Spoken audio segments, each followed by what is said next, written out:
uh, with his daughter and Diddy on it. You know, I don't look and it doesn't matter who's on it, whatever. I'm just looking at the idea, and he had the word sunshine in it, and that was huge for That's me. that For Roy Ayers. Roy Ayers again. So then, obviously, Spirit came through. So yeah, y'all remember um I was talking about that Bobby video, like crazy, and then I tried to find it on the blog talk, and that destroyed me in the book club. I'm sitting here like, damn, I want to show y'all because the blog talk, because even for the past whatever 10 years or whatever, I was still going to blog talk. I would go and just only on Miss Blue's page because that's the only page I really know. And she had thousands. I'm talking about basically she's Brother Rich before Brother Rich. You feel me? So it was before the YouTube kind of thing. It wasn't before YouTube, but it was before YouTube kind of like starting getting some legs and stuff. Not really, but if you know now YouTube is just everything. Like they got YouTube TV and all of that. So anyway, that specific Bobby tape that Miss Blue did with the four little girls burning up in the church, and him saying how he saved her was like eye opening. You know what I'm saying? Like, damn, right? That was one of the best story tapes, spiritual motions that I've heard ever. You know what I'm saying? You know, you hear people in spiritual plays and stuff like that.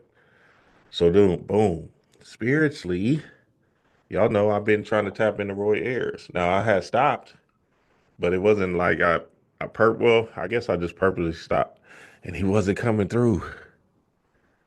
And I was sitting here thinking like, damn, I usually get these people to come through. What the fuck is going on? I said, all right, it's fair. Well, I'm gonna just let it go.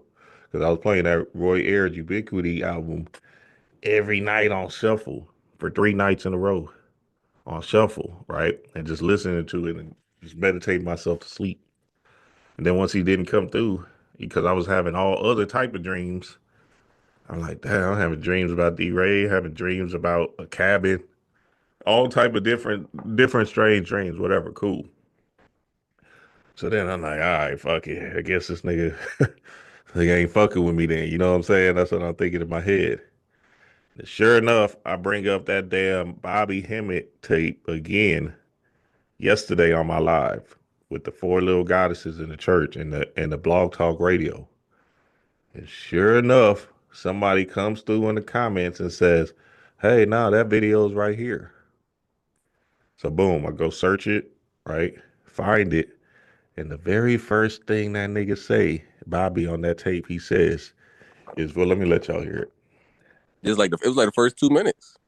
First shit, it felt like 10 minutes. I was blown the fuck. I said, oh, this nigga coming through, baby. You know what it was, Dream? Bobby had to introduce you to Roy Ayers. Yeah, that type of thing. But it was, hold on, let me see if I can find the video. I said, oh my God. I said, there we go. Hey, I was waiting for this nigga to come in. And then exactly what he said was exactly the words I needed because it was it was something that we got to put into our arsenal. You know what I'm saying? Hold on, let me go. I damn near listened to the whole tape again. Hold on, let me share my screen. The first 10 minutes, that boy went in chaos style. Let's see. You do go through things. Hold on. Right. You do go through things. Yes, we can hear you loud and clear. Peace and blessings. Okay, yeah.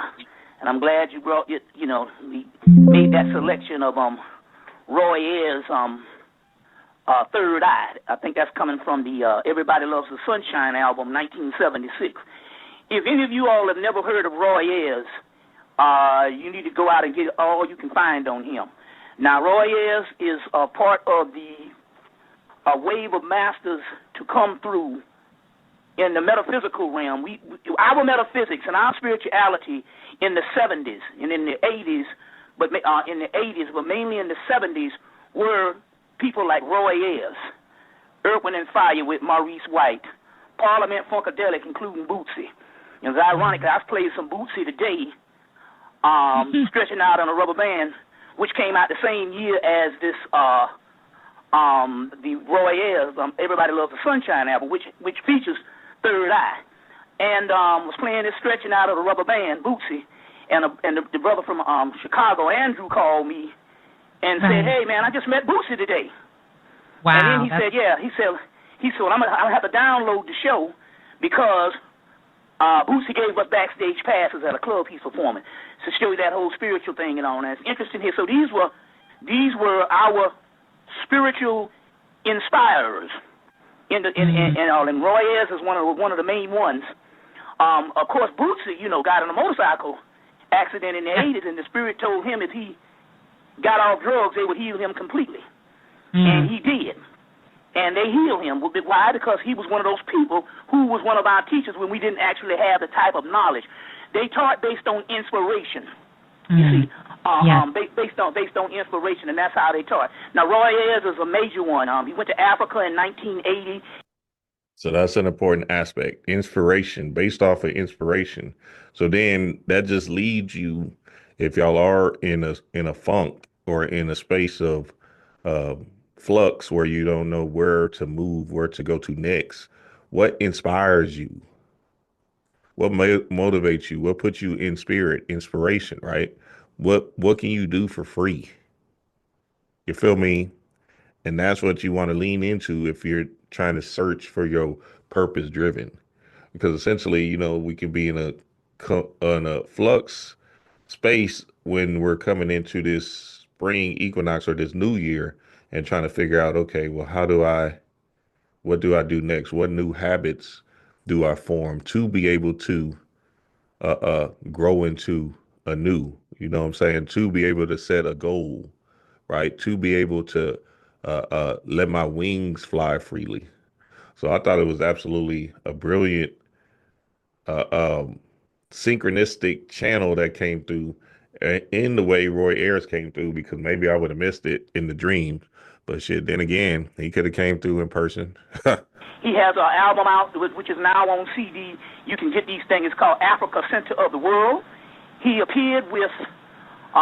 See, I got to get that album. He met with, what's your boy, Fela Kuti. He met with Fela in 1980. They got him on the inside of the jacket of the album cover.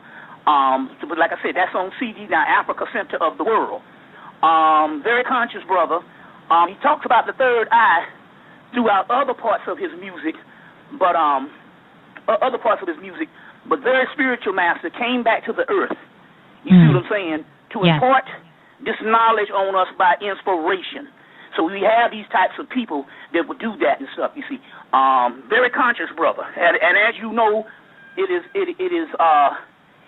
not by mistake that we're talking about this, and we're celebrating the passing of Gil Scott-Heron. Yes. So when I say celebrating, I already know when a mission is over, hey, they partying. That's just going down to the party before, so we don't. You see, so Gil Scott-Heron was one, and had a lot of. So we're celebrating Roy Ayers' transition, Angie Stone's transition, CeCe's father's transition, right? We're in the celebration mode, right? Of these great beings transitioning to the other side and already at the party. You feel me? So there's so many different clues and gems in here that if you keep on connecting the dots, like if you go listen to that Africa Center of the World, something might resonate with you that says, oh shit. You feel me? Just based off of Roy Ayers is coming through and providing specific information if you have the inner ear melanin to hear and feel. Singers and stuff that was conscious. Remember Joe Tex? I ain't gonna bump no more with the big fat woman, big butt woman, conscious brother. Remember the member of the Nation of Islam. Yes. You see. I mean, and you'd be surprised all the conscious people. Well, all of them was inspired, especially Parliament Funkadelic. He said, asked George Clinton. We saw him back in the 90s and asked him, where did you get this the mothership stuff from? He said, well, partly Elijah Muhammad, but mainly Sun Ra. And Sun Ra didn't believe he was from this planet and never existed like that. So we celebrate that, and that's the type of music. And for people, but if you want to get into some real spiritual music, you get you some Roy Ayers.